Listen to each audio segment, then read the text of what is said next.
You won't believe what happened when Karen decided to take matters into her own hands and wrecked my dad's boat. It all started on a perfect sunny afternoon when we were out on the water, just enjoying a peaceful day. Little did I know, this would turn into one of the craziest encounters of my life. We were anchored near a quiet cove when Karen, yes, the classic Karen, decided to pull up in her massive, overpriced boat. She was fuming over something that wasn't even our fault, and within minutes, her temper exploded.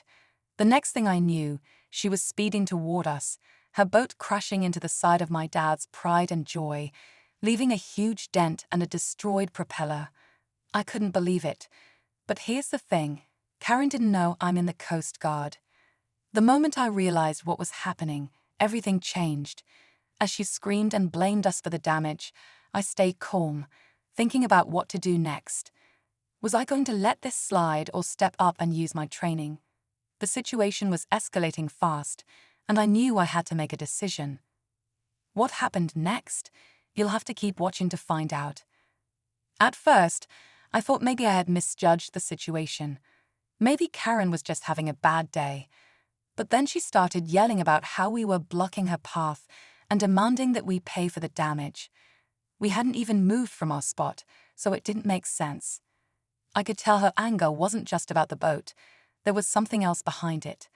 Her eyes were wild, her voice getting louder by the second. It was clear she wasn't going to back down easily. What made it even worse was the crowd of people who had gathered on their boats nearby, watching the whole thing unfold. A couple of them were recording, just like I feared would happen. As if the whole thing wasn't crazy enough, I could feel the pressure of everyone watching, waiting to see what I'd do next. Now, I had to make a decision. I knew how to handle situations like this, thanks to my training in the Coast Guard, but I also knew that if I revealed that to Karen right away, she might turn the situation into something far bigger than it needed to be. On the other hand, if I kept quiet, who knows how far she'd push things. The tension in the air was thick, and I could feel the clock ticking. What would I do? The answer wasn't clear just yet. As Karen continued shouting, her face turning red with frustration, I could feel the weight of the situation pressing down on me. I was trying to keep my cool, but my dad's boat wasn't just some possession to him. It was his pride, his escape from everything. It took him years to save up for it, and now here was this woman, recklessly smashing into it without a care in the world. It wasn't just about the boat anymore. It was about respect, about defending what's right. I glanced over at my dad, who was standing at the edge of the deck, looking completely stunned. He didn't know what to do either, frozen in disbelief. This wasn't something we'd ever imagined dealing with, especially not with someone like Karen. But the longer this dragged on, the more the crowd seemed to grow, and the more my blood started to boil. People were watching, recording, and making their own assumptions. I couldn't help but wonder how many of them had already picked sides, ready to believe Karen's version of the story, even if it wasn't true. But what really bothered me was the angle I hadn't considered. Karen wasn't just an angry boat owner, she seemed desperate. There was something in her eyes, something about the way she carried herself, that made me think she had a deeper agenda. Maybe the boat incident wasn't even the real issue. I couldn't shake the feeling that there was something I wasn't seeing, and with every word she screamed, that feeling only grew stronger. I had to know what she was really after, but how could I get to the truth without making things worse? The tension was thickening, and my instincts were telling me that this situation was about to spiral out of control. As the seconds ticked by, I could feel the situation slipping further out of my control. Karen's voice got louder, more desperate, and she was now demanding that we call the insurance company. But it wasn't just the damage to the boat she was fixated on. Her accusations were starting to shift, becoming more personal.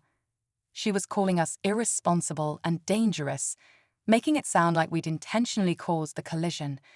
That was when I knew she wasn't going to back down, no matter how much evidence we had on our side. My heart was pounding, and I could tell my dad was on the edge of losing it.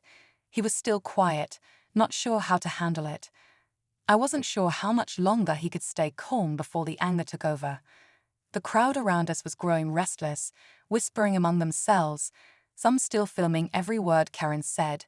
I could hear them speculating, and I knew that whatever story Karen was telling was starting to take root. It was then that Karen made a bold move. She got on her phone, her fingers flying over the screen. "I'm calling the authorities," she snapped, her voice dripping with fury. My stomach twisted. She was trying to escalate this, to make it a legal battle instead of a simple accident. And suddenly, that's when the idea hit me. What if she was trying to get us in trouble? What if this whole thing was a setup? I was running out of time to figure out what was really going on. I glanced around at the boats, the people, the cameras. Everyone was waiting, watching. I felt trapped, my options narrowing by the second. The tension in the air was so thick it was suffocating. Whatever happened next would change everything. Just as I was about to make my move, trying to figure out how to defuse the situation, something completely unexpected happened. One of the bystanders, an older man who had been watching from a distance, suddenly stepped forward. He wasn't anyone I recognized, but he looked oddly calm for the chaos unfolding. Without a word, he walked straight up to Karen and interrupted her mid-sentence. "You're making a big mistake," he said, his voice low but firm. Karen froze, glaring at him, obviously not used to being challenged. "You're accusing the wrong people," he continued, almost as if he had been waiting for this moment. It was as if he had been observing the whole situation from the start, and he knew something we didn't. I was stunned. Who was this guy? And why was he stepping in now? The crowd had gone silent, everyone hanging on his words, unsure of what he meant. Karen shot him a venomous look, but he didn't back down. Instead, he pulled out a small piece of paper from his pocket and showed it to her. "Don't bother calling the authorities," he said with a cold smile. "I've already made the call." That was the moment the air seemed to crack. My heart skipped a beat. What was happening? Who was this man, and why was he so sure of himself? Was he really on our side, or was he just stirring the pot even more? Karen's face twisted in confusion and fury. She took a step back, eyes narrowing as she processed his words. "What do you mean? What are you talking about?" The man didn't respond right away. Instead, he turned to me, his eyes meeting mine for the first time. There was something in his gaze, something unsettling, like he knew exactly who I was and what I was capable of. My pulse raced as I realized that things were spiraling in a direction I hadn't anticipated. And just when I thought I might finally get some answers, Karen's next words hit like a bombshell. "This is all your fault." She screamed at me, pointing a shaking finger. "You're in on this too, aren't you?" The world seemed to stop. What did she mean? How did she know I was in the Coast Guard? Was this all part of her plan? The pieces weren't fitting together, and now everything felt like it was about to collapse. The stakes had just gone up in a way I couldn't have imagined. My heart raced as Karen's words hung in the air, her accusation cutting through the tension like a knife. "You're in on this too, aren't you?" she yelled, her voice trembling with rage. For a moment, I stood frozen, not sure how to respond. How did she know? What was she trying to say? The older man stepped forward, his face hardening as he looked directly at Karen. "That's enough," he said, his voice still calm but firm. "You're out of line." Karen looked between us, her eyes wild with confusion. "What's going on here?" she demanded, her voice cracking. "Why are you siding with them?" Before I could respond, the man turned to me, his gaze sharp. "You might want to know who I am before this escalates any further." I could feel the weight of his words, and for the first time, I realized this wasn't just a random encounter. He wasn't just a bystander. "I'm with the Coast Guard too," he revealed, pulling out an ID from his jacket pocket. My stomach dropped. He was in the same line of work, but his presence only raised more questions. Why hadn't he stepped in earlier? And why hadn't he said anything until now? Karen's face paled as the realization sank in. You're both in the Coast Guard," she stammered, her bravado suddenly gone. But instead of backing down, she pivoted, glaring at both of us. "It's not going to save you. You have no idea who I am." The crowd around us seemed to shift, a murmur spreading as people exchanged glances, some clearly realizing the truth. The man with the ID gave a slight nod, signaling for me to handle the rest. But I wasn't sure what I was supposed to handle. Was Karen's outburst just the result of a misunderstanding, or was there something deeper to it? Before I could process everything, the situation took another sharp turn. The man handed me a phone, his face stern. "Take this," he said, his voice urgent. "You need to listen to this." I hesitated, but when I saw the intensity in his eyes, "Listen closely," he said, his voice grave. "Karen's been under investigation for a series of fraudulent claims. She's been scamming people for years, using fake damage reports and insurance schemes to make a profit. And her boat? It's stolen." My stomach dropped, and everything suddenly clicked into place. The boat, the accusations, the anger, it was all a setup. She had targeted us because she thought we'd fall for her lies.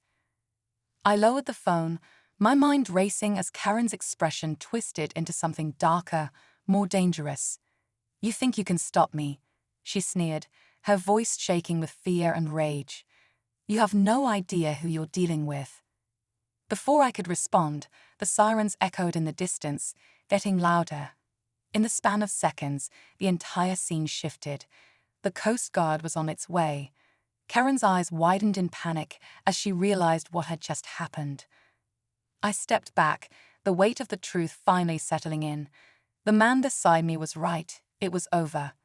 Karen's twisted little scheme had unraveled, and now she was about to face the consequences. But just before the authorities arrived, something unexpected happened.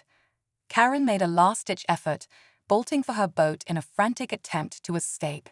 She was quick, but the older man was already moving toward her. Without a word, he grabbed her arm and calmly, but firmly, stopped her. "Not so fast," he said, his voice still icy. "You're not going anywhere." As the Coast Guard arrived, I took a deep breath, finally letting the tension release. But as Karen was taken into custody, I couldn't shake the feeling that this wasn't the end of her story. There was something about her, something unfinished. I knew we'd hear from her again, but for now, at least, justice had been served. And as I looked at the boat, the damage still there, I realized that sometimes the truth takes time to surface, but when it does, it changes everything.